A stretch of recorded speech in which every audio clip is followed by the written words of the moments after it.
Okay, I'm gonna make a real quick intro video to let you know what's going on. So I can go ahead and make another video on actually doing this.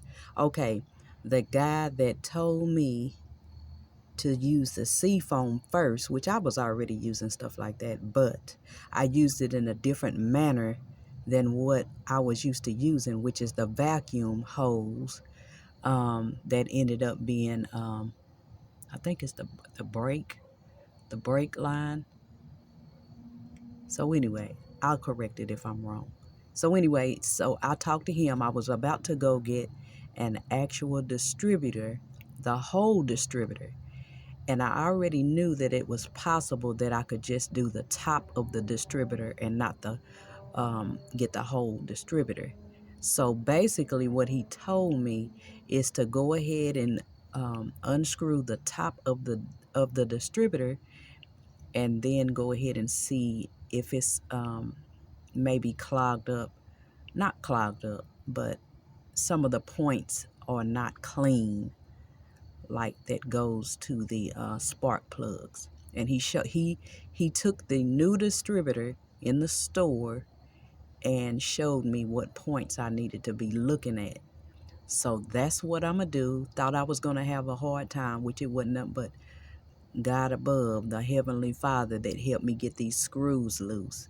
Because one of them was under the bottom of the distributor that I thought was going to be a huge problem, but it's not. It's already untightened.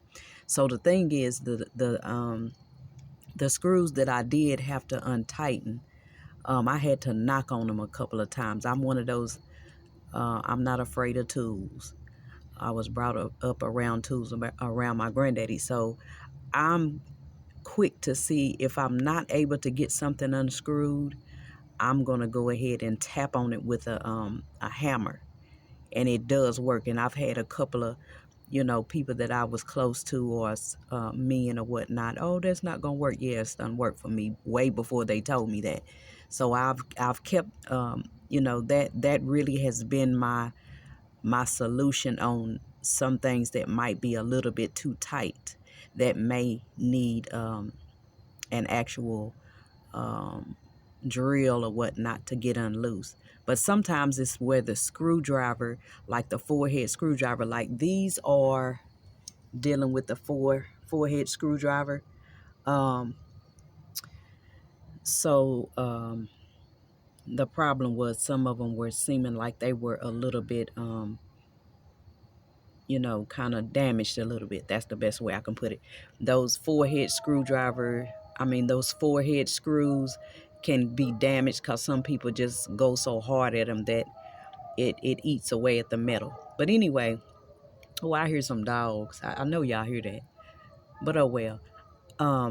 Once again, it's nighttime, but oh well.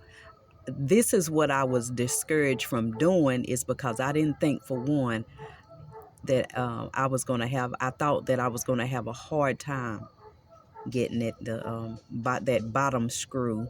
Then I knew that the four-head screws were probably going to be beat up, but they wasn't as bad of a problem. So I've gotten to it. I motivated myself to get on out here to get to it. So I'm going to post another video because basically I've already unscrewed them.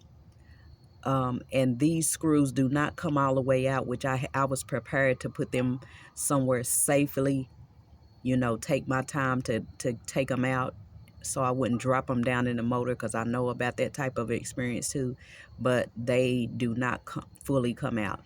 So I'm going to be taking the top of the distributor off to see how much corrosion or whatnot, because he told me certain spots to scrape and just clean off where they get more of a spark. Now, if he said that might just be the problem, because if it was the distributor, he said most likely you would not be able to start the car. The car does not hesitate to start. It's just that when you're driving it, it doesn't have that get up and go. I was driving it when the get up and go kind of got up and left. You know what I'm saying?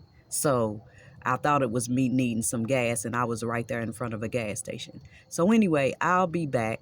I know I might be talking a little bit, but I just decided to make a separate video and then come back in and actually take the top of it off and go from there. So, all right. Wish me luck. Cause if when I get this done and I look in there and I see that it's not good, as far as it being, needing to be kind of cleaned up. When I do get it cleaned up, I will, even though it's nighttime, because nighttime doesn't stop me from doing certain things. So I will be driving the car around to see if it makes a difference. All right. Oh, and let me say this also. I did disconnect the battery.